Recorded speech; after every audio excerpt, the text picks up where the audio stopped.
हरिः ओम् श्री गुरुभ्यो नमः हरिः ओम् ॐ भद्रं कर्णेभिः शृणुयाम देवाः भद्रं पश्येमाक्षभिर्यजत्राः स्थिरैरङ्गैः स्तुष्टुवागुंसस्तनूभिः व्यशेम देवहितं यदायुः स्वस्ति न इन्द्रो वृद्धश्रवाः स्वस्ति नः पूषा विश्ववेदाः स्वस्ति नस्तार्क्ष्यो अरिष्टनेमिः स्वस्ति नो बृहस्पतिर्ददातु ॐ शान्ति शान्ति शान्तिः ॐ सहनाववतु सहनौ भुनक्तु सह वीर्यं करवावहै तेजस्विनावधीतमस्तु मा विद्विषावहै ॐ शान्ति शान्ति शान्तिः सदाशिवसमारम्भां शङ्कराचार्यमध्यमाम् अस्मदाचार्यपर्यन्तां वन्दे गुरुपरम्परां श्रुतिस्मृतिपुराणानाम् आलयं करुणालयं नमामि भगवत्पादं शङ्करं लोकशङ्करं शङ्करं शङ्कराचार्यं केशवं बादरायणं सूत्रभाष्यकृतौ वन्दे भगवन्तौ पुनः पुनः ईश्वरो गुरुरात्मेति मूर्तिभेदविभागिने व्योमवद्व्याप्तदेहाय दक्षिणामूर्तये नमः निधये सर्वविद्यानां विषजे भवरोगिणां गुरवे सर्वलोकानां दक्षिणामूर्तये नमः ॐ नमः प्रणवार्थाय शुद्धज्ञानैकमूर्तये निर्मलाय प्रशान्ताय दक्षिणामूर्तये नमः। पाना नंबर 69 बीजो फक्र उक्तं वक्तव्यं च शिष्येभ्यः आचार्येण जानता शिष्याश्च ब्रह्मविद्या विविदिषुत्वात्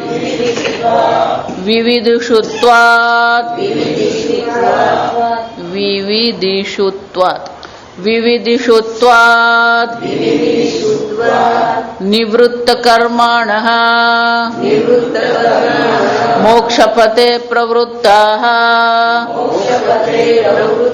तेषां निर्विघ्नतया ब्रह्मप्राप्तिम् आशास्ति आचार्यः स्वस्ति निर्विघ्नम् अस्तु वह युष्माकं पाराय परकूलाय परस्तात् कस्मात् अविद्यातमसः अविद्यारहित ब्रह्मात्मस्वरूपगमनाय इत्यर्थः। શાસ્ત્રમાં સ્પષ્ટ શબ્દોમાં કહેવામાં આવ્યું છે શ્રેયાંશે બહુ વિજ્ઞાની. આમ પણ આપણે કોઈ પણ કર્મ હાથમાં લઈએ, કોઈ પણ આયોજન કરીએ, ક્યાંક ને ક્યાંક કોઈક પ્રકારનું વિઘ્ન તો આવે છે.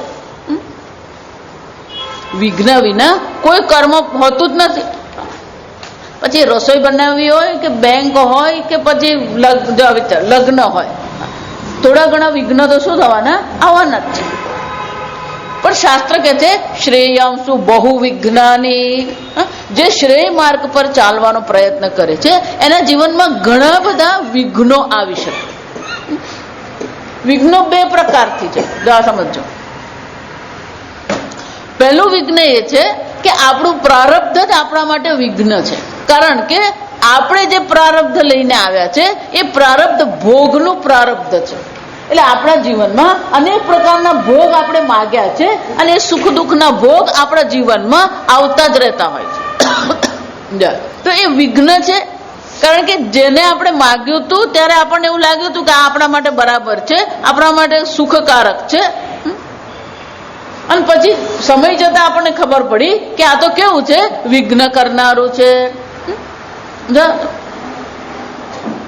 આમ આપણું પ્રારબ્ધ જ આપણા માટે વિઘ્ન ઊભું કરે.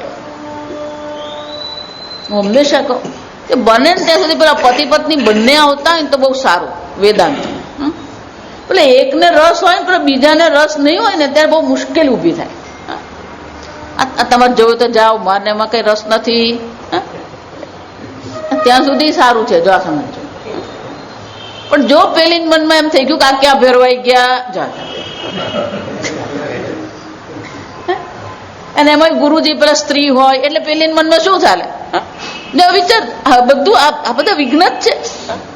ગુરુજી ધોળા વાળ વાળા હોય ત્યાં સુધી ચાલી જાય, પણ યુવાન હોય તો વળી પાછી મુશ્કેલી. વિઘ્ન જ છે. પુરુષ ગુરુજી હોય કે સ્ત્રી ગુરુજી હોય, ક્યાંક ને ક્યાંક શું થવાનું? એટલે આપણું જ પ્રારબ્ધ આપણા માટે શું બની જાય? જયારે આપણે સામાન્ય જીવન જીવી રહ્યા છે, ગ્રહસ્થ જીવન જીવીએ છીએ, ત્યારે બધું બરાબર છે. પણ જ્યાં આપણે અધ્યાત્મમાં રુચિ પ્રગટ કરીએ અને આપણે અધ્યાત્મ માર્ગ પર ચાલવા માંડીએ, એટલે જે પરિવાર આપણા માટે યોગ્ય હતો એ જ પરિવાર હવે આપણા માટે શું થઈ જાય? હવાના પોરમાં ક્યાં ચાલ્યા?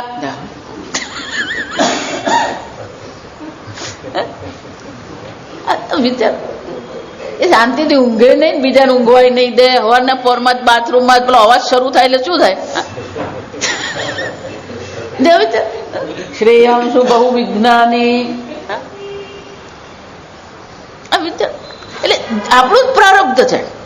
પતિ કહીએ, પત્ની કહીએ, બાળકો કહીએ, ભાઈ કહીએ, બહેન કહીએ, આ બધા શું છે? આપણું જ પ્રારબ્ધ છે. પણ જ્યાં શ્રેયના માર્ગ પર આપણે શરૂ કરીએ એટલે આ જ બધા આપણા માટે શું થઈ જાય? પેલો વિઘ્ન રૂપ થઈ જાય. સમજ? અઘરું જ છે. આપણે જ માંગેલું છે. જો એમાં ભગવાનને કઈ કહેવાય એવું નથી, પેલા પતિ પત્ની ને કહેવાય એવું નથી, બાળકોને કહેવાય એવું છે જ ને. કારણ કે આ બધું માંગેલું કોણે છે? આપણે જ માંગેલું છે. સમજ? પ્રેમના માર્ગ પર જયારે આપણે ચાલી રહ્યા છે, ભોગના માર્ગ પર ચાલે છે, ત્યારે બધું જ બરાબર છે. પણ શ્રેયના માર્ગ પર શરૂ કરીએ એટલે આ આપણા માટે વિઘ્ન બની શકે.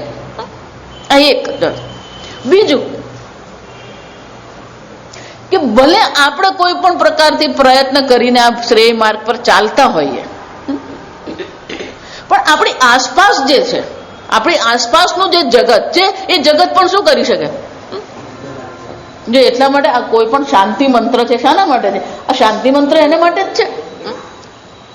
જે આપણે શાંતિ મંત્ર બોલી રહ્યા છે એ શાંતિ મંત્ર પણ એને માટે જ છે કે ભાઈ આસપાસના જે પણ કઈ વિઘ્નો હોય એ બધા વિઘ્ન તત્કાળ પૂરતું શું થાય? શાંત થઈ જાય. દરેક મંત્ર પછી આપણે 3 વાર શાંતિ બોલીએ. એ શાંતિ પણ શાના માટે છે? શાંતિ તો એક જ છે. 3 પ્રકારની શાંતિ છે જ નહીં, પણ તો 3 વાર શા માટે બોલીએ છીએ? જો સમજો, દરેક વસ્તુની પાછળ કંઈક ને કંઈક કારણ છે. શાંતિ એક જ છે, પણ 3 વાર કેમ બોલીએ આપણે?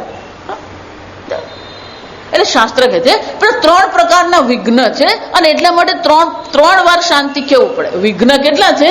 3 પ્રકારના. એક આદિ ભૌતિક વિઘ્ન છે. આપણે માળા કરવા બેસે ને ત્યારે જ પેલો રેડિયો ચાલુ કરે. આપણે એમ થાય ચાલો જરાક શાંતિથી બેસીને વાંચીએ, પણ આપણે વાંચવા બેસે ને ત્યારે પેલા છોકરાઓ દોડ ભાગ કરતા હોય. અધિભૌતિક આપણી આસપાસનું જગત જે છે એ આપણા માટે વિઘ્ન ઊભું કરે. આધ્યાત્મિક એટલે કે પેલું ધ્યાન કરવા બેસે ત્યારે જ માથું દુખે. આમ આપણું શરીર, આપણી ઉપાધિ જે છે એ ઉપાધિમાં પણ વિઘ્ન આવી શકે, કઈ પણ થઈ શકે. મન આપણું શું છે? ક્યારેક પેલું મને આપણું ખાટું થઈ જાય. ગુજરાતી બહુ સરસ શબ્દ છે. આપણે પેલું થાય ચાલો બેસીને જરા વાંચીએ, ભજન કરીએ, પણ પેલું મનમાં શું થાય? અંગ્રેજીમાં એના માટે બહુ સરસ શબ્દ છે, મૂડ નથી. એવું નથી કે બાળકોને જ મૂડ નથી, આપણે શું થાય? અત્યારે નથી વાંચવું, રવા દે.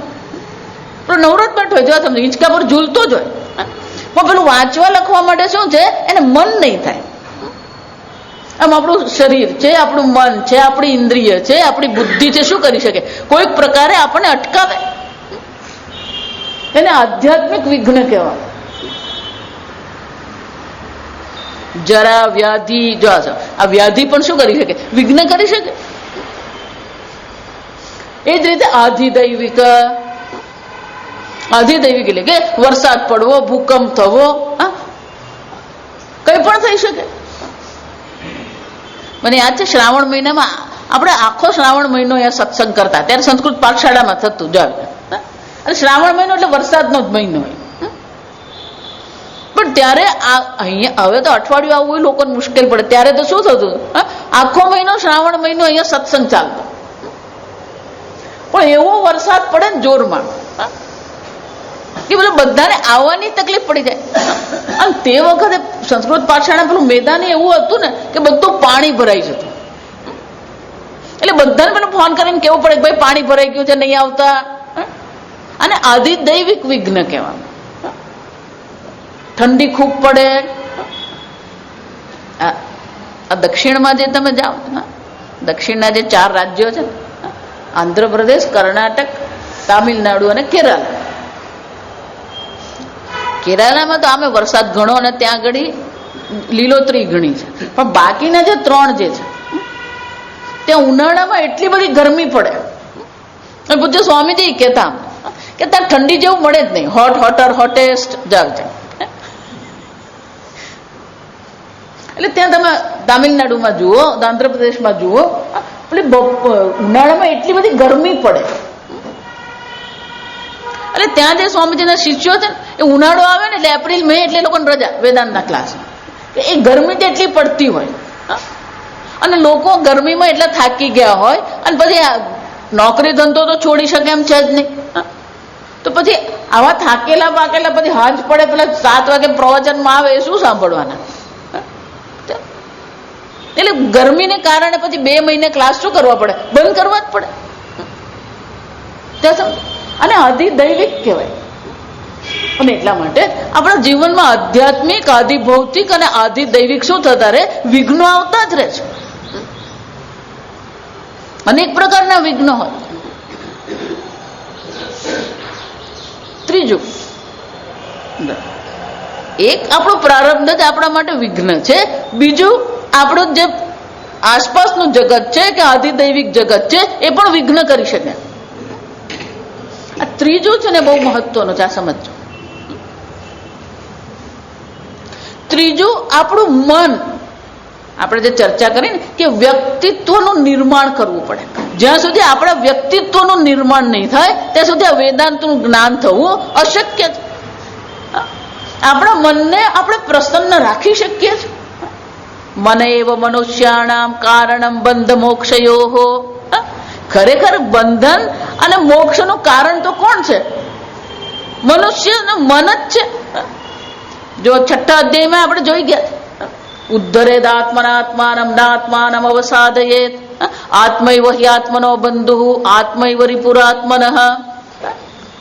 ખરેખર આપણો બંધુ કોણ છે? આપણે પોતે જ આપણા બંધુ છે. આપણે પોતે જ આપણા શત્રુ છીએ. કેમ? કે જ્યાં સુધી આપણા વ્યક્તિત્વનું નિર્માણ નહીં થાય, અધિકારીત્વ આપણે પ્રાપ્ત નહીં કરીએ, આપણું મન એને માટે પ્રસન્ન નહીં હોય, તો પછી હું આનંદ સ્વરૂપ છું, હું અનંત સુખ સ્વરૂપ છું, એ જાણવા માટે આપણું મન પણ શું હોવું જોઈએ? સાપેક્ષિક રીતે પ્રસન્ન હોવું જોઈએ. જો સાપેક્ષિક રીતે આપણું મન શાંત નથી તો હું શાંત સ્વરૂપ આત્મા છું, એ જ્ઞાન થઈ શકે? સાપેક્ષિક રીતે જો આપણું મન પ્રસન્ન નથી તો હું નિરપેક્ષ આનંદ સ્વરૂપ આત્મા છું, એ જ્ઞાન થવું શક્ય છે. અને એટલા માટે પેલું ત્રીજું વિઘ્ન જે છે, એ ત્રીજું વિઘ્ન કયું છે? આપણું પોતાનું વ્યક્તિત્વ જે વિઘ્ન બનીને આવે. જો આ ગરડા લોકો હોય ને પછી આપણે તમે બેસો ને માળા કર્યા કરો ને તમે જાઓ નવરાજ બેઠા જો વિચારજો. જેટલા લોકો એમ કે અમે વ્યસ્ત છે, નિવૃત્તિ પછી કોઈ વ્યસ્ત હોતું જ નથી. એ ગમે ત્યાં જ બધો સમય શું કરતા હોય છે. પણ એ લોકોને એવી ઈચ્છા નહીં થાય ચાલો આપણે ઉપનિષદનું સાંભળીએ કે વાંચીએ કે કંઈક કરીએ. એનો અર્થ શું થયો? પેલો વ્યક્તિત્વમાં જ ખોટ છે. આ ગુજરાતી શબ્દ બહુ સરસ છે. વ્યક્તિત્વમાં શું છે? આ ઉપનિષદનું અધ્યયન કરવા માટે, ઉપનિષદમાં ભણ્યા પછી ધ્યાન કરવા માટે જે વિઘ્ન છે કોણ છે? આપણું પોતાનું મન જ છે. આમ આ વિઘ્ન શક્ય છે. અને એટલા માટે અહીં બહુ સરસ કહે છે, આ ચોથા પાદમાં બહુ સરસ કરે કે પહેલા આદેશ કરવામાં આવ્યો ધ્યાયથ, તમે ધ્યાન કરો. તમને જે અધ્યયન કરવામાં આવ્યું છે, આ ધનુરાદિ જે કલ્પના કરવામાં આવી છે, આ ધનુષાદિની કલ્પના કર્યા પછી એ પ્રકારે તમે શું કરો? ધ્યાન કરો. પણ ધ્યાન કરો એવું જયારે આચાર્ય કહી રહ્યા છે ત્યારે આચાર્યને ખબર છે કે અનેક પ્રકારના વિઘ્ન આવી શકે એમ છે જ. અને એટલા માટે આચાર્ય સ્વયં જ શું કરે છે? આશીર્વાદ આપે છે. સ્વસ્તિ વહ પારાય તમસઃ પરસ્તાત. સ્વસ્તિ વહ એટલે તમારા બધા માટે. જે બધા શિષ્યો છે એ શિષ્યોને આચાર્ય શું કરે છે? આદેશ કરે છે. પણ આદેશની સાથે શું કરે છે? વક્તવ્યમ શિષ્યભ્ય આચાર્યેન જાનતા. આ પ્રકારથી પહેલા શંકરાચાર્યજી કે છે આચાર્ય જે છે કેવા છે? જાનતા આચાર્ય. જાનતા એટલે કે એ જાણનાર છે, જાણકાર છે, એ શાસ્ત્ર અધ્યયન કરાવવા માટે કુશળ છે. અને એવા કુશળ જે આચાર્ય જે છે એ જ આચાર્ય શું કરે છે? શિષ્યભ્ય વક્તવ્યમ ઉક્તમ. આ પ્રકારથી શિષ્યને એને આદેશ કરવો જોઈએ, આ પ્રકારથી ઉપદેશ એને કરવો જોઈએ. એટલું જ નહીં, શિષ્યાશ્ચ બ્રહ્મ વિદ્યા વિવિધુષત્વાત. આચાર્યનો કર્તવ્ય છે ઉપદેશ કરે. તો કે જે બ્રહ્મચારી છે, જે શિષ્ય છે, એનો પણ શું છે? કર્તવ્ય છે. પણ પહેલું કર્તવ્ય કયું છે? શિષ્યાશ્ચ. પહેલું તો શિષ્ય કેવા હોવા જોઈએ? બ્રહ્મ વિદ્યા વિવિધુષત્વાત. એને બ્રહ્મને જાણવાની ઈચ્છા હોવી જોઈએ. પેલા તરસ લાગી જ નહીં હોય અને આપણે એને પાણી આપીએ શું થવાનું? નકામું જ. જો આજકાલ આ બાળકોમાં એવું જ છે. પેલા એને ભૂખ હોય જ નહીં અને પછી મમ્મી શું કરતી ફરે? તું ખા. એટલે પણ એને ભૂખ લાગવા દો. જો આ સમજો, બાળકને સમય થયો આપણને, એને ભૂખ લાગવા દેવાની. એ ભૂખ લાગે ને એટલે સામેથી શું કરવાનું? એ માંગવાનો જ છે. પણ આપણે પેલું દબાવ કર્યા જ કરીએ. આજે અમેરિકામાં એવું પેલો ટાઈમ થાય ને એટલે 10 વાગ્યા એને દૂધ પીવડે. અરે પણ એને ભૂખ તો લાગવા દે તું, પછી એને નહીં, એ તો ટાઈમ પર જ કરવાનું. જા એટલે પેલું શરીરને પેલું જાણે મશીન હોય ને તેમ શું કરતા રહેવાનું? પેલો નાખતો જ ફરે. શિષ્ય પણ કેવું હોવો જોઈએ? એને પણ આ બ્રહ્મ વિદ્યાને જાણવાની રુચિ. વિવિધુષત્વાદ એટલે કે આ જિજ્ઞાસુ. જ્ઞાન માટે અનેક પ્રકારના ધાતુઓ છે. જ્ઞાન માટે જ્ઞા ધાતુ છે, જાણવું. એ જ રીતે વિદ ધાતુ છે, વેત્તી. તો જ્ઞા પરથી જિજ્ઞાસા શબ્દ બને. એ જ રીતે વિદ પરથી શું બને? વિવિદિશા. એટલે શંકરાચાર્ય કહે છે આચાર્ય તો જાણકાર છે જ, આચાર્ય તો જ્ઞાન નિષ્ઠ છે જ, પણ પેલા શિષ્યોમાં પણ શું હોવું જોઈએ? આ બ્રહ્મ વિદ્યાને જાણવાની ઈચ્છા હોવી જોઈએ. પણ એ જાણવાની ઈચ્છા ક્યારે થાય? વિચાર બહુ સરસ મજાનો આને વિરોધાભાસ કે, પણ બહુ સરસ મજાનો વિરોધાભાસ છે. આ શિષ્યો જે છે એનું એક અધિકારીત્વ શું છે? નિવૃત્ત કર્માણ. કર્મમાંથી નિવૃત્ત થઈ ગયો. જો પહેલેથી કહેતી આવી, વેદાંત ત્યારે જ શક્ય બને કે સર્વ પ્રકારના કર્મ પ્રત્યે તમને વૈરાગ્ય થાય. પણ આપણી બુદ્ધિ એવી છે, આ કરું, પેલું કરું, અહીંયા જાઉં, ત્યાં જાઉં, પેલાને મળું, આને ફોન કરું, પેલા. અને એમાં મોબાઈલ ને ટીવી આવ્યા પછી તો શું થાય છે? પેલું નિવૃત્ત કર્મણ થાય જ નહીં. પેલા દાદાને શેર બજાર જોવું હોય, ન્યૂઝ જોવું હોય, પેલા છોકરાઓને કાર્ટૂન જોવું હોય. આજકાલ આ ટીવી પણ ક્લેશનું કારણ છે. નિવૃત્ત કર્મણ, કર્મથી જ વૈરાગ્ય. કેમ? કર્મ કોઈ પણ પ્રકારે મને સુખી કરી શકે એમ છે જ નહીં. આ નિર્ણય થવો જોઈએ. કેમ? એટલે કર્મ શું છે? કર્મ સ્વયં અનિત્ય છે. જો એટલે ઉપદેશારંભનો આરંભ પણ ત્યાંથી જ થાય. કર્મ કિમ પરમ કર્મ તજ્જડમ કૃતિ મહોદધો પતન કારણમ. આ કર્મ કેવું છે? આ કર્મ નિત્ય છે? નહીં. કર્મ કેવું છે? અનિત્ય છે. જો કર્મ અનિત્ય છે તો કર્મફળ પણ શું થવાનું? અનિત્ય જ છે. જો એટલે જ કહું, આ જેટલા બધા સંપ્રદાયો ચાલે ને, એ સંપ્રદાયમાં જ્ઞાન કરતા મહત્વ કોને આપવામાં આવે? કર્મને મહત્વ. આ સેવા કરો ને, આ યજ્ઞ કરો ને, પેલું કરો. એટલે તમને એ શું કરી રહ્યા છે? કર્મમાં જ જોડી રહ્યા છે અને કર્મ કરાવે છે. પણ એ કર્મનું ફળ પણ શું છે? અનિત્ય જ છે. જો એટલે ભગવદ્ ગીતામાં બીજા અધ્યાયમાં ભગવાન આ કર્મની નિંદા કરતા જ આવે. યામિમામ પુષ્પિતામ વાચમ પ્રવદંતિ વિપશ્ચિતઃ વેદવાદરતઃ પાર્થ નાન્યદસ્તિ વાદ. બસ આ જ કરવાનું, બીજું છે જ નહીં. જો એટલે પેલા બ્રહ્મ વિદ્યામાં રુચિ માંડ થતી હોય ને તોય પાછી શું થઈ જાય? ના પણ અમારું ગુરુજીએ કીધું પેલા યજ્ઞ કરવાનો છે, એટલે પાછો ક્યાં દોડે? કર્મમાં. પણ કર્મ પછી પુણ્ય હોય કે પાપ હોય, અનિત્ય જ છે. કર્મ ક્યારેય તમારું કલ્યાણ કરી શકે એમ છે જ નહીં. જો અર્જુને ભગવાનને કેવું જ પડ્યું, ન કાંક્ષે વિજયમ કૃષ્ણ ન ચ રાજ્યમ સુખાની ચ કિમ નો રાજ્ય ને ગોવિંદ કિમ જીવિતે નવા. ભગવાન આ બધા કર્મથી મને શું મતલબ છે? રાજ્ય નથી જોઈતું, વિજય નથી જોઈતો, સુખે જોઈતું, આ જગતની કોઈ વસ્તુ જોઈએ જ નહીં. આમ કર્મ પ્રત્યે જ વૈરાગ્ય થવો જોઈએ. નિવૃત્ત કર્માણ. એટલે આ બધા શિષ્યો કેવા છે? કર્મની મર્યાદાને ઓળખે છે. કર્મ કિમ પરમ કર્મ તજ્જડમ. આ કર્મ તો કેવું છે? જડ છે. અને કેવું છે? કૃતિ મહોદધો પતન કારણમ. મહોદધો, મહોદધો એટલે કે મહાસાગર.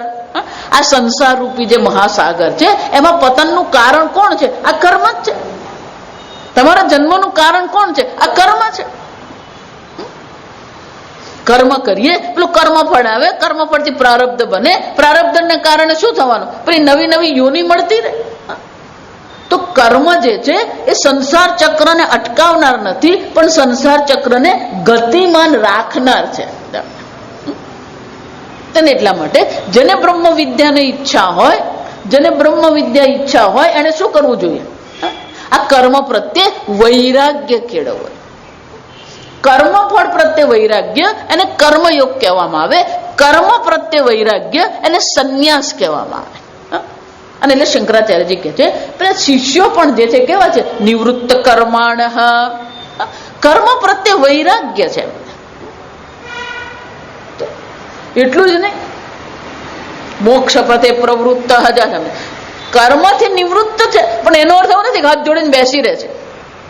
એટલે મેં કીધું વિરોધાભાસ છે. પ્રવૃત્તિ પણ છે ને નિવૃત્તિ પણ છે. કર્મથી નિવૃત્તિ છે, સંસારથી નિવૃત્તિ છે, પણ પ્રવૃત્તિ ક્યાં છે? મોક્ષ પથે પ્રવૃત્ત. આ મોક્ષ માર્ગ પર શું કરી રહ્યો છે? પ્રવૃત્તિ. એનો અર્થ થયો કે એની જેટલી પણ પ્રવૃત્તિઓ છે એ પ્રવૃત્તિ કોને અનુકૂળ છે? આ મોક્ષ માર્ગ પર ચાલવા માટે જે પણ અનુકૂળ છે એ બધા કર્મ એ કરે છે. પણ જે આ મોક્ષ માર્ગ માટે વિરોધી છે એ બધા કર્મનો એ ત્યાગ કરી દે છે. આમ નિવૃત્ત કર્માણ મોક્ષ પથે પ્રવૃત્ત પ્રવૃત્તા. આમ પેલો શિષ્ય તો એનો પ્રયત્ન કરે જ છે.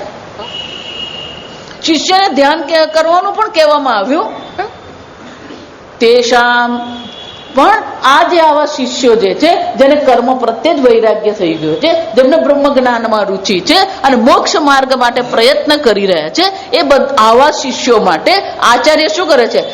આશીર્વાદ આપે છે. તો આશીર્વાદ શાના માટે છે? નિર્વિઘ્ન થયા. તેશામ નિર્વિઘ્ન થયા બ્રહ્મ પ્રાપ્તિમ આશાસ્તિ આચાર્ય. એમને આ બ્રહ્મ જ્ઞાનની પ્રાપ્તિ નિર્વિઘ્ન થયા, વિઘ્ન વિના એમને આ બ્રહ્મ જ્ઞાનની પ્રાપ્તિ થાય એના માટે આચાર્ય શું કરી રહ્યા છે? આશાસ્તિ આશીર્વાદ આપે છે. સ્વસ્તિ વહ, તમારા સૌનું કલ્યાણ થાવ.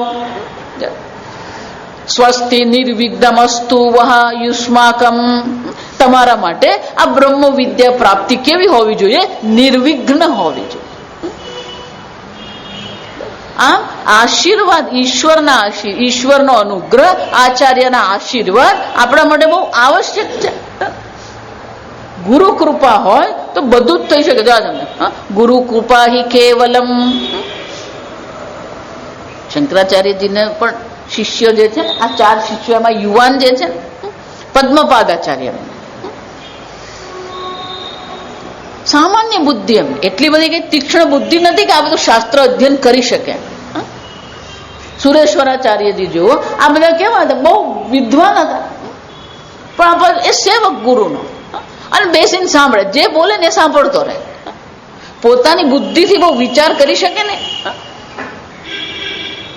એટલે એક દિવસ શંકરાચાર્ય જયારે અધ્યયન કરાવતા તો બધા શિષ્યો આવી ગયા, પેલો આ શિષ્ય આવ્યો નહીં. જાણ પદ્મપાદાચાર્ય જે છે એ ત્યાં આવ્યા. એટલે શંકરાચાર્ય પેલા રાહ જોઈને બેઠા. એટલે બાકીના બધાના મનમાં એમ થઈ ગયું કે હવે એ સાંભળે કે નહીં સાંભળે, આમે કે સમજતો જ નથી.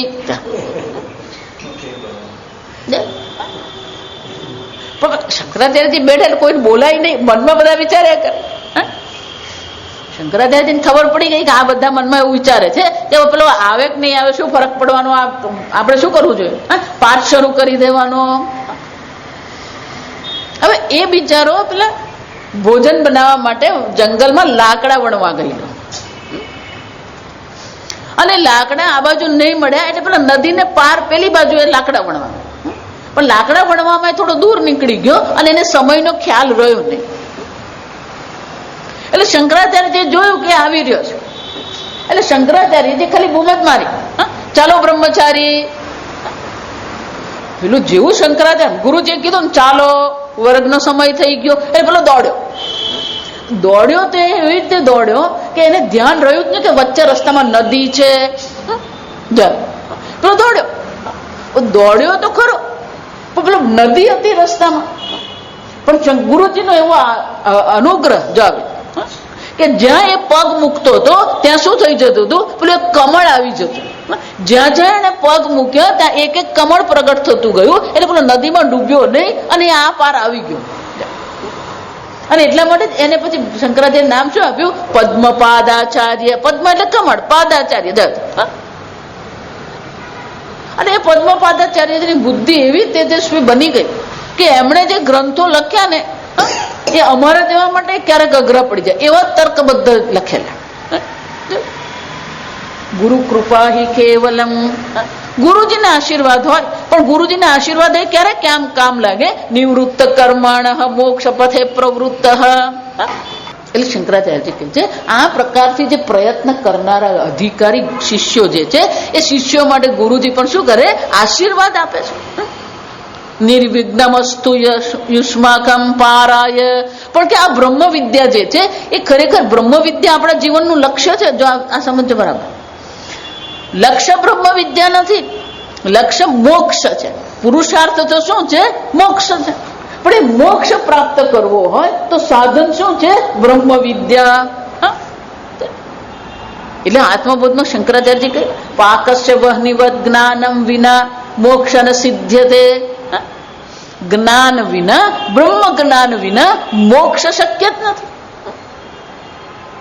બ્રહ્મ વિદ્યા સાધન છે, પણ લક્ષ્ય તો શું છે? આ સંસાર ચક્રમાંથી મોક્ષ પ્રાપ્ત કરીએ. અને એટલે શંકરાચાર્યજી કહે છે કે આ મોક્ષ પ્રાપ્ત કરવાનો છે તો ગુરુજી પણ જે આશીર્વાદ આપી રહ્યા છે, તો જો આ મંત્રમાં શું લખ્યું? સ્વસ્તિ વહ પારાય. તમે આ સંસાર ચક્રને પાર કરી જાઓ, એને માટે હું તમને શું કરું? આશીર્વાદ આપું છું. પારાય, પાર કરવા માટે. કેમ? પરકુલાય પરસ્તાત કસ્માદ. નદીને પાર કરવી હોય તો શું કરે? પરકુલાય, પેલા સામેના તટ પર પહોંચવું પડે.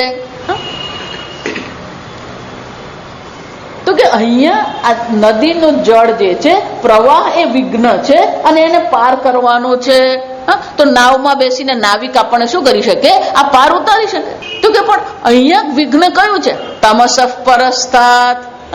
કસ્માત આ કયા પ્રકારનો છે? કોનાથી પાર ઉતરવાનું? કસ્માત એટલે કોનાથી પાર ઉતરવાનું છે? એટલે શ્રુતિમાં તો સ્વયં કે છે તમસઃ પરસ્તાત. કોનાથી પાર ઉતરવાનું છે? તમસઃ અંધકાર. તો કે અંધકારનો અર્થ શું થાય?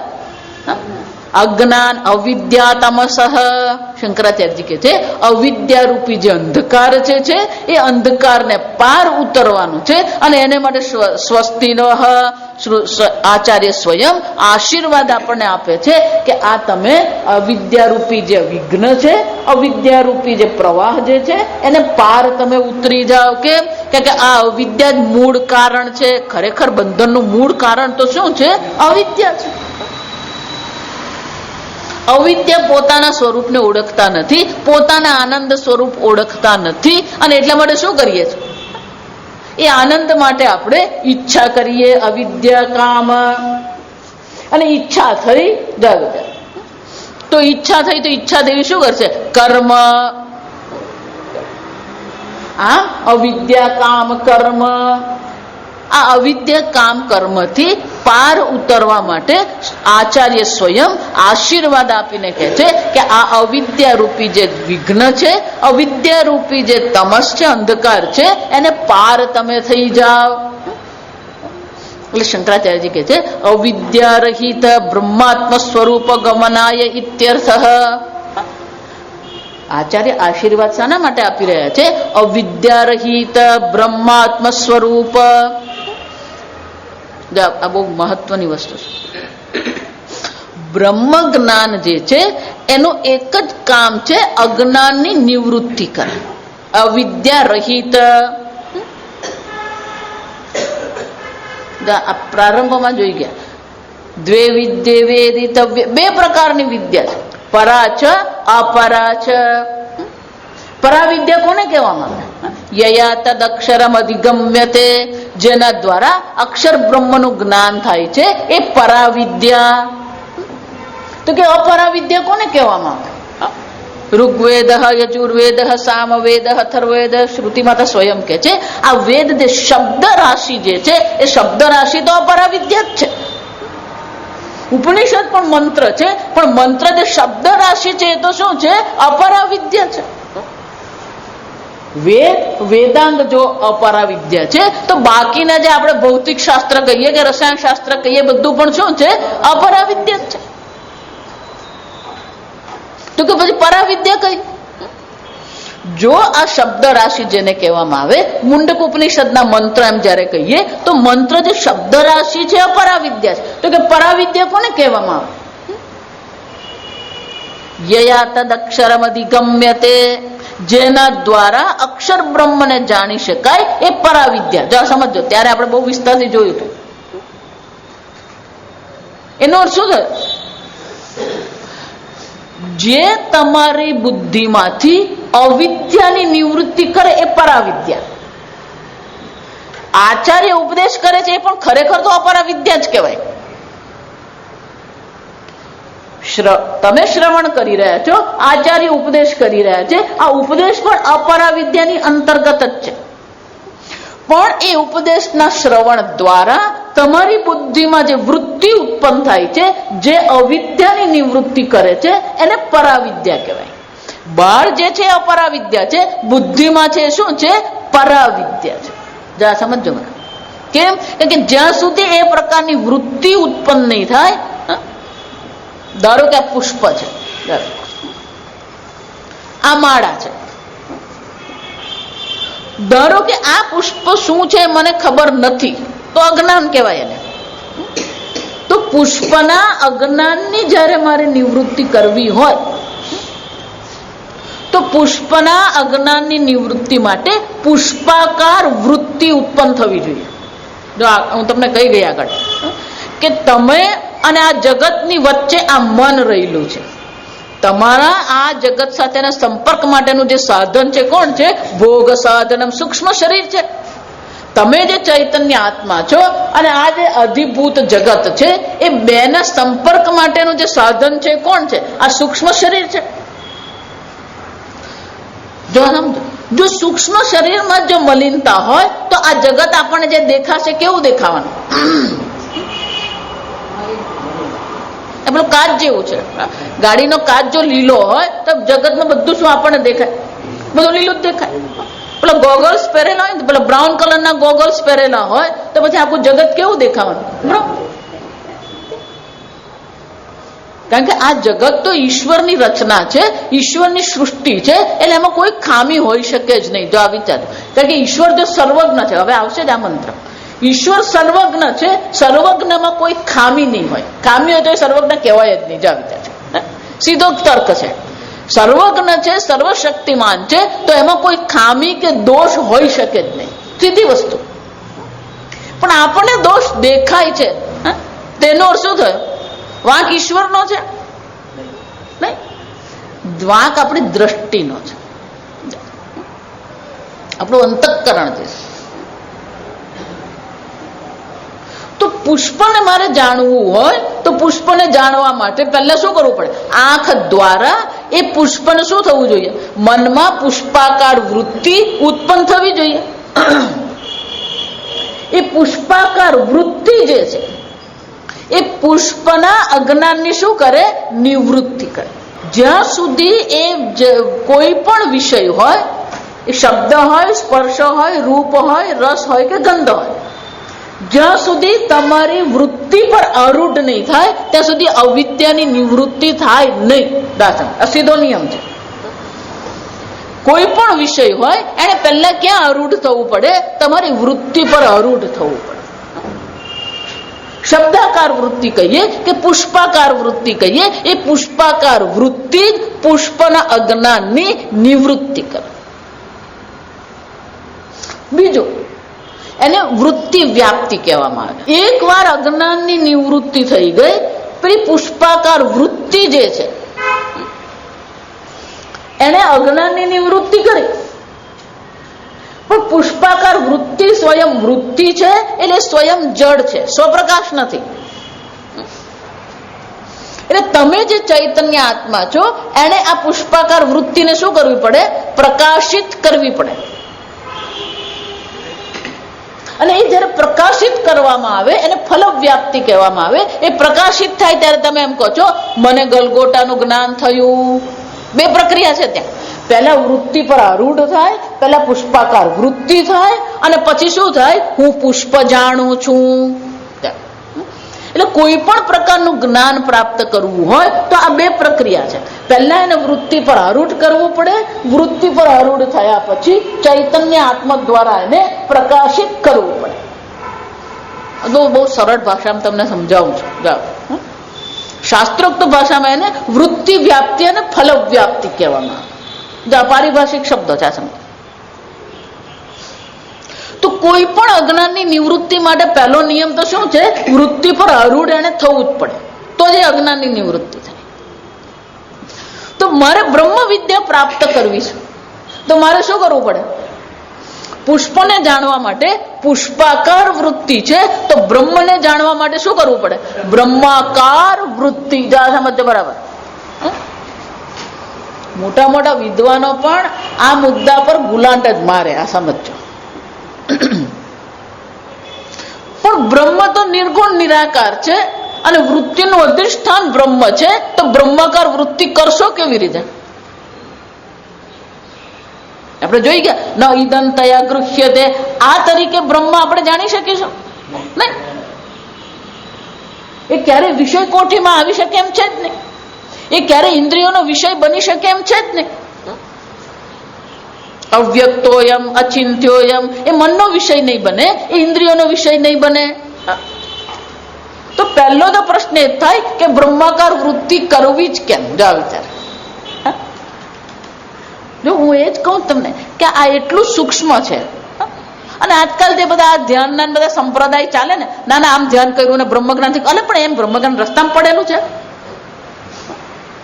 અને લોકો એટલા ગાંડા,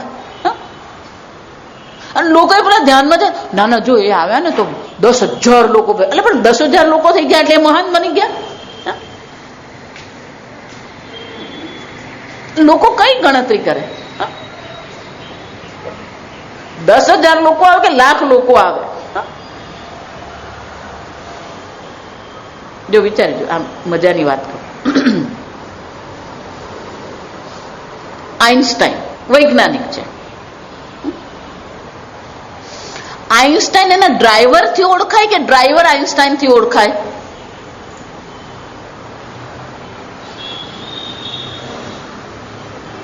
શું કહું સમજાય છે? આઇન્સ્ટાઈન ડ્રાઈવરથી ઓળખાય કે ડ્રાઈવર આઇન્સ્ટાઈનથી ઓળખાય? તો ગુરુ શિષ્યથી ઓળખાય કે શિષ્ય ગુરુથી ઓળખાય? 10,000 લોકો આવ્યા એટલે ગુરુની ઓળખાણ કોણ કરાવે? શિષ્ય કરાવે. અક્કલ વગરની વાત આ સમજો. એટલે સ્વામીજી હંમેશા એમના શબ્દ પ્રવચનમાં ઇડિયટ એવું બોલતા હંમેશા. ઇડિયટ એટલે મૂર્ખ. તમે શિષ્ય પરથી ગુરુને નક્કી કરશો કે ગુરુ પરથી શિષ્ય નક્કી થાય? આ સમજો. આશ્રમ પરથી ગુરુ નક્કી થાય કે ગુરુની જ્ઞાન પરથી ગુરુ નક્કી થાય? નાના ઋષિકેશમાં એમનો 40 એકરમાં આશ્રમ. એટલે પણ આશ્રમ મોટો થઈ ગયો એટલે ગુરુ મોટા થઈ ગયા. સમજો. એટલે ગુરુની ઓળખાણ પણ આપણે કઈ આપીએ? પેલી ભૌતિક ઓળખાણ કરીએ. એટલે હું તમને કહું કે ક્યારેય કોઈ પણ મહાત્માનું જીવન ચરિત્ર નહીં વાંચવાનું. કારણ કે જીવન ચરિત્રમાં જે લખેલું છે બધું શું લખેલું છે? એમની ઉપાધિ અને એમના ભૌતિક સિદ્ધિ. એને એમના જ્ઞાન સાથે શું લાગે વળગે મને કહો? વિચાર. યાદ રાખવાનું કે આ ડ્રાઈવર આઇન્સ્ટાઈન થી ઓળખાય. આ આઇન્સ્ટાઈન નો ડ્રાઈવર છે એટલે એનું મહત્વ વધી ગયું. જો વિચાર, એ તમારા મારા જેવો ડ્રાઈવર હતો ને કોઈ ફરક નહીં પડે. જાણ પેલો આઇન્સ્ટાઈન નો ડ્રાઈવર. શિષ્યથી ગુરુ નહીં ઓળખાય. આ સમજો. ગુરુથી શિષ્યની ઓળખાણ છે. એટલે આજકાલ જે બધું ચાલે છે ને એ લોકોને આ સૂક્ષ્મતાને તો કોઈ નથી. ગુરુને જા સમજે. એટલે હું કહું ને, બોલતા ભી દીવાના ને સુનતા ભી દીવાના. નાના પણ અમારા ગુરુજી કહી ગયા, પણ તારા ગુરુજી કહી ગયા સાથે કઈ લાગતું વળગતું. તો બ્રહ્માકાર વૃત્તિ થશે કેવી રીતે? એટલે જ્યાં સુધી વૃત્તિમાં અરૂઢ થાય નહીં ત્યાં સુધી અવિદ્યાની નિવૃત્તિ થવી અશક્ય છે. તો તમે બ્રહ્માકાર વૃત્તિ કરશો કેવી રીતે? અને એને શાસ્ત્રમાં અખંડાકાર વૃત્તિ કહેવામાં આવે છે. તમારી વૃત્તિ તો સ્વયં કેવી છે? અલ્પ છે. વૃત્તિ અલ્પ છે. જો વૃત્તિ અલ્પ છે તો અખંડ બ્રહ્મને આકારની વૃત્તિ થઈ શકે? સમજાય નહીં? સમજાય? અનંત જે છે તે એ અલ્પ વૃત્તિમાં અનંતનો સમાવેશ થઈ શકે? નહીં થાય. પુષ્પાકાર વૃત્તિ થાય પણ અખંડાકાર વૃત્તિ કરશો કેવી રીતે? અને જ્યાં સુધી અખંડાકાર વૃત્તિ નહીં થાય ત્યાં સુધી અવિદ્યાની નિવૃત્તિ થવી અશક્ય છે.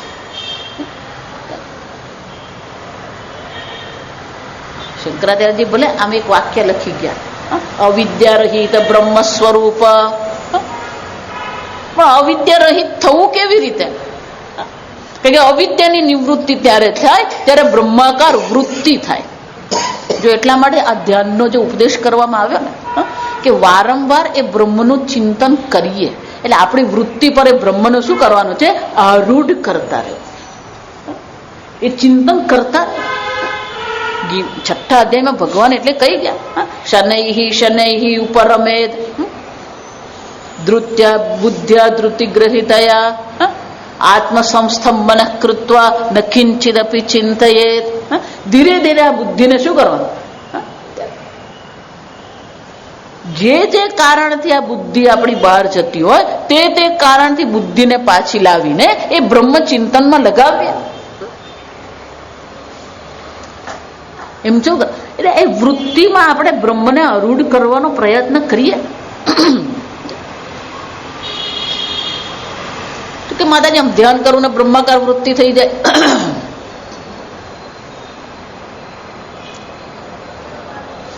સવારના પરમાં ચા પીને જ આવવાનું.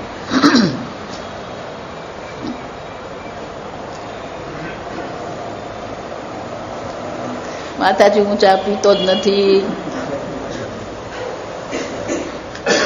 ગરમ પાણી પીને આવવાનું.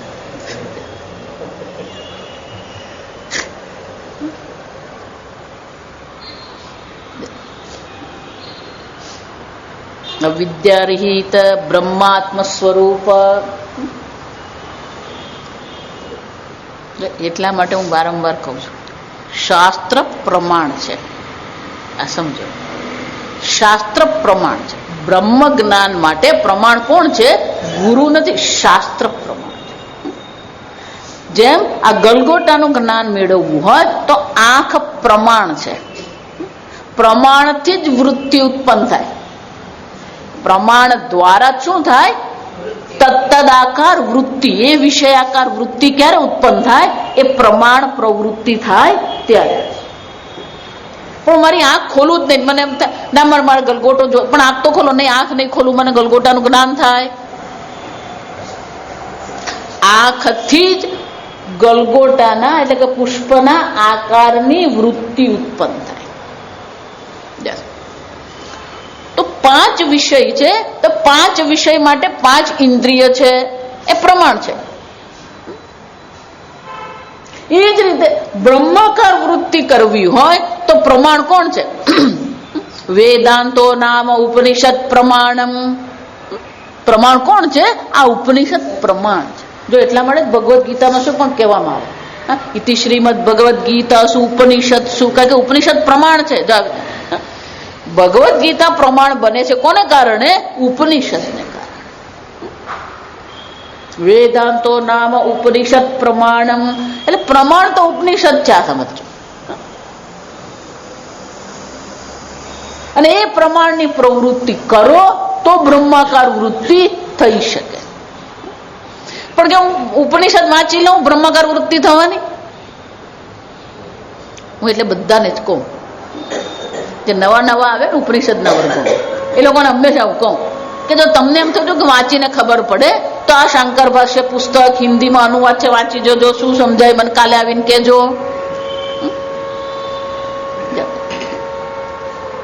શાંકર ભાષ્ય સંસ્કૃત તો તમને નહીં જ ખબર પડે, પણ એનો અનુવાદ વાંચો તો એ કેટલું પલ્લે પડે?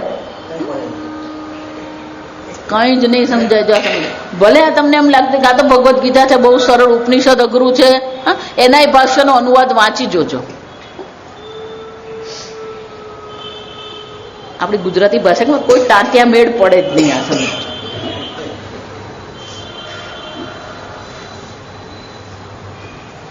આગળ જોઈ જ કે આપણે ગુરુ મુખે શાસ્ત્રનું શું કરવું પડે? શ્રવણ કરવું. યાજ્ઞવલ્ક મુનિ એટલે શું કહી ગયા? આત્મા વારે દ્રષ્ટવ્ય. પણ એ દ્રષ્ટવ્ય આત્મદર્શન કરવા તો શું કરે? શ્રોતવ્ય. શું કરવાનું છે? શાસ્ત્ર શ્રવણ છે. શાસ્ત્ર શ્રવણ દ્વારા જ બ્રહ્માકાર વૃત્તિ શક્ય છે. કારણ કે પ્રમાણ કોણ છે? આ શબ્દ પ્રમાણ છે. આમ એ શાસ્ત્ર શ્રવણ કરીએ, પ્રમાણ શ્રવણ છે.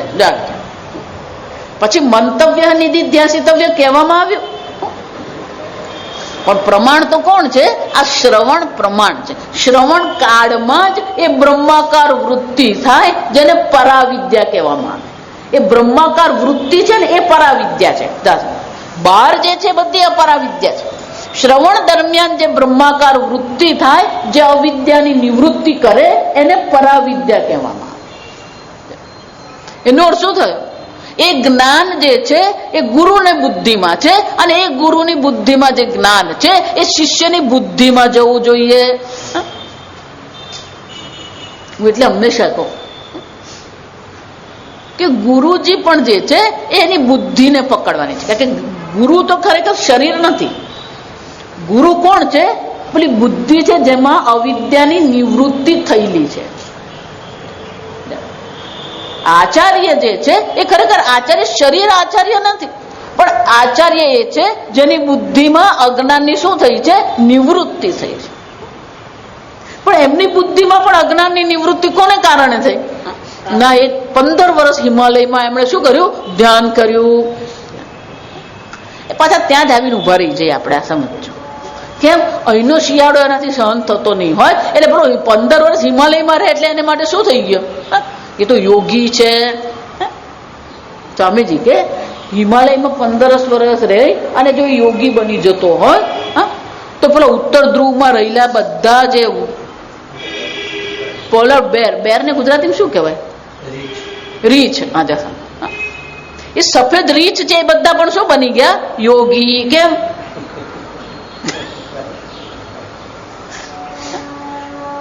અચ્છા, બુદ્ધિ આપણી પાછી આવીને પેલી ઉપાધિ પર આવીને જ ઉભી રહી છે. હું હંમેશા એટલે એવું કહું કે જેને તમે યોગી માનતા હોય અને તમે એમ માનતા હોય કે 15 વર્ષ એ ત્યાં રહ્યા, એને એમ કેજો કે અહીંની 40ની ઉનાળાની જ્યારે 40નું અહીંયા ટેમ્પરેચર હોય ને ત્યારે અહીંયા આવીને શાંતિથી રહે પંખા વગર. એમને પૂછી જોજો રહી શકે? એને પંખો જોઈએ ને એને એસી જોઈએ. જો આ સમય તમે ત્યાં ઠંડી સહન નહીં કરી શકો એમ એ અહીંયા શું કરી શકે? ગરમી સહન નહીં કરી શકે. કોઈ 15 વર્ષ હિમાલયમાં રહી આવ્યો એટલે જ્ઞાની થઈ ગયો નથી. હા, એ સિદ્ધ પુરુષ કદાચ હશે, પણ એટલે સિદ્ધ પુરુષ હોવું અને બ્રહ્મ જ્ઞાની હોવું બે અલગ વસ્તુ છે. એ પંચદશી ક્યારેક ભણીશું ને ત્યારે આ બધી ચર્ચાઓ આવશે. ત્યાં વિદ્યારણ્ય બધી જ ચર્ચા કરીને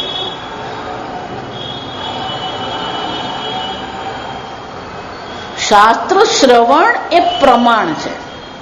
શ્રોતવ્ય, શાસ્ત્ર શ્રવણ દરમિયાન જ આ બ્રહ્માકાર વૃત્તિ થાય છે. જે બ્રહ્માકાર વૃત્તિ શું કરે? અવિદ્યાની નિવૃત્તિ કરે. અને એટલા માટે શાસ્ત્ર શ્રવણ એ નિયમ છે. શ્રવણ કરતા જ રહેવું. આ જગતનું તમને જેટલું જ્ઞાન છે એ જ્ઞાન પણ તમને ક્યાંથી મળ્યું? શ્રવણ કરીને જ મળ્યું. આ જગતનું જેટલું જ્ઞાન છે એ પણ તમે ક્યાંથી મેળવ્યું? શ્રવણથી જ. હવે બ્રહ્મ જ્ઞાન મેળવવું છે તો શું કરવાનું? ચોપડી વાંચવું, ધ્યાન કરવું, ઉપવાસ કરવું, શીર્ષાસન કરવું. લોકો કે જુદા જ વિકલ્પ લાવીને જગતનું જ્ઞાન જો તમને શ્રવણથી થતું હોય તો બ્રહ્મ જ્ઞાન પણ શું થવાનું છે? શ્રવણથી જ છે. આમ શ્રવણ દરમિયાન જ એ બ્રહ્માકાર વૃત્તિ થાય છે. જે બ્રહ્માકાર વૃત્તિ અવિદ્યાની શું કરે? નિવૃત્તિ કરે. અને એટલે શંકરાચાર્યજી કહે છે ધ્યાન કરવાનું કહેવામાં આવ્યું પણ ધ્યાન પ્રમાણ નથી. જો અહીંયા શંકરાચાર્યજી એટલા માટે આ કહી રહ્યા છે કારણ કે પેલું ધ્યાય એવો આદેશ કર્યો તો ધ્યાન એ પ્રમાણ તરીકે નથી અહીંયા દર્શાવવામાં આવ્યું, પણ આપણા અંતઃકરણની નિર્માણ માટે, અંતઃકરણને શાંત કરીએ, નિશ્ચલ કરીએ, અંતઃકરણની શુદ્ધિ કરવા માટે શું છે? આ ધ્યાન કરવાનું કહેવામાં આવ્યું. અને એટલે શંકરાચાર્યજી કહે છે અવિદ્યા રહિત બ્રહ્મ વિદ્યા પ્રાપ્તિ.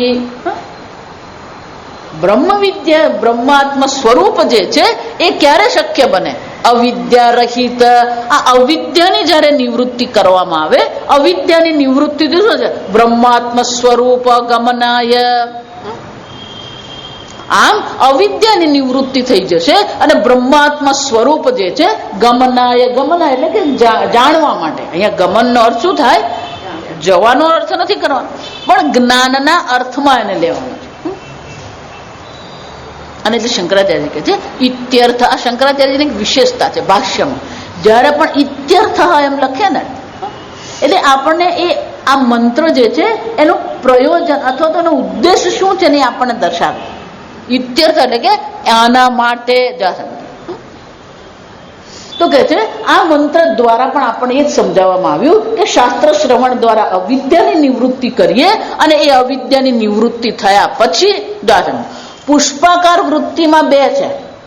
પહેલા પુષ્પાકાર વૃત્તિ થશે, પુષ્પાકાર વૃત્તિથી અજ્ઞાનની નિવૃત્તિ થાય અને તમે જે ચૈતન્ય આત્મા છો એ પુષ્પાકાર વૃત્તિ જે જડ છે એને તમે શું કરો?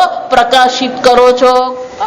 પણ કે અહીંયા એકવાર અવિદ્યાની નિવૃત્તિ થઈ પછી પેલો બ્રહ્માકાર વૃત્તિ અજ્ઞાનની નિવૃત્તિ કરે કે પછી પેલી ફલવ્યાપ્તિ કરવી પડે.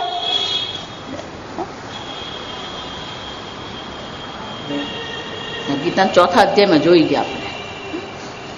સ્વયં પ્રકાશતે હ્યાત્મા. પેલી વૃત્તિ જળ છે એટલે એને પ્રકાશિત કરવી પડે, પણ આત્મા તો શું છે? ચૈતન્ય સ્વરૂપ, સ્વપ્રકાશ છે.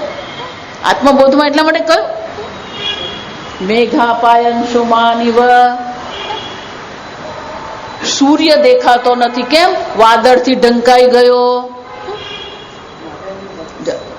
તો સૂર્યના દર્શન કરવા માટે ફક્ત શું કરવાની જરૂર છે? આ વાદળ રૂપી આવરણની નિવૃત્તિ કરવાની. એમ આ અવિદ્યા પણ આવરણ છે. અજ્ઞાનેન આવૃતમ જ્ઞાનમ. અવિદ્યા શું છે? આવરણ છે. એ અવિદ્યા આવરણ બ્રહ્માકાર વૃત્તિથી નિવૃત્ત થઈ ગયું. પછી પેલો આત્માને હું આત્મા એમ જાણવું પડે.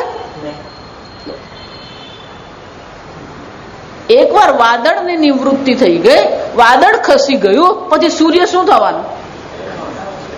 સમજો, આ શબ્દ તમારી પાસે બોલાવ. દેખાય. જો તમે જુઓ છો કે દેખાય છે? આ બેમાં ફરક દેખાય કે નહીં દેખાય? જુઓ એટલે તમારે પ્રવૃત્તિ કરવી પડે, પણ દેખાય એનો અર્થ શું થયો? સ્વયં પ્રકાશતે આત્મા. ભગવાન શું કે છે? એ આત્મા સ્વયં પ્રકાશ જ છે.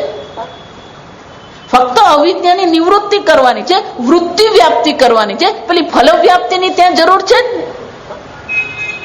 વૃત્તિ જળ છે એટલે એને પ્રકાશિત કરવી પડે, પણ આત્મા તો શું છે? સ્વયં પ્રકાશતે આત્મા.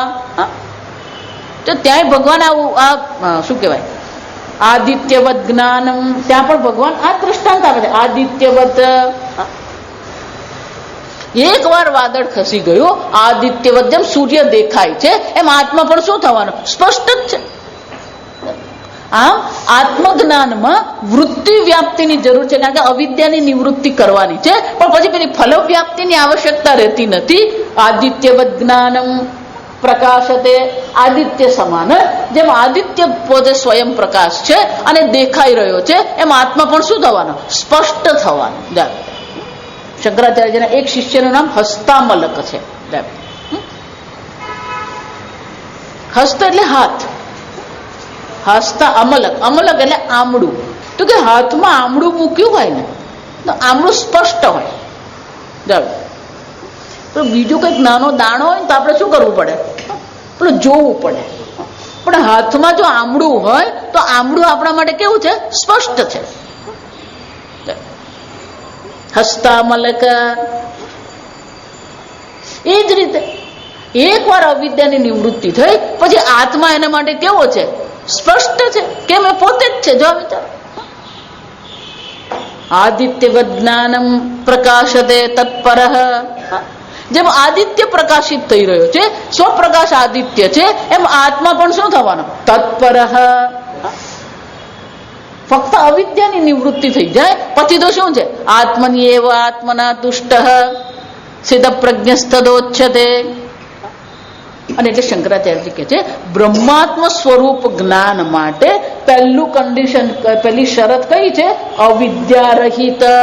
પેલી અવિદ્યાની શ્રવણ કાળમાં અવિદ્યાની નિવૃત્તિ થઈ તો પેલું બ્રહ્મ જ્ઞાન થશે. અને એકવાર બ્રહ્મ જ્ઞાન જેને થઈ ગયું, તમસ પરસ્તાદ, એ આ અંધકાર રૂપી અજ્ઞાન રૂપી જે અંધકાર છે એને એ પાર અવશ્ય થઈ જાય. અને એટલા માટે આચાર્ય જે આશીર્વાદ આપે છે એ આશીર્વાદ શાના માટે આપ્યા?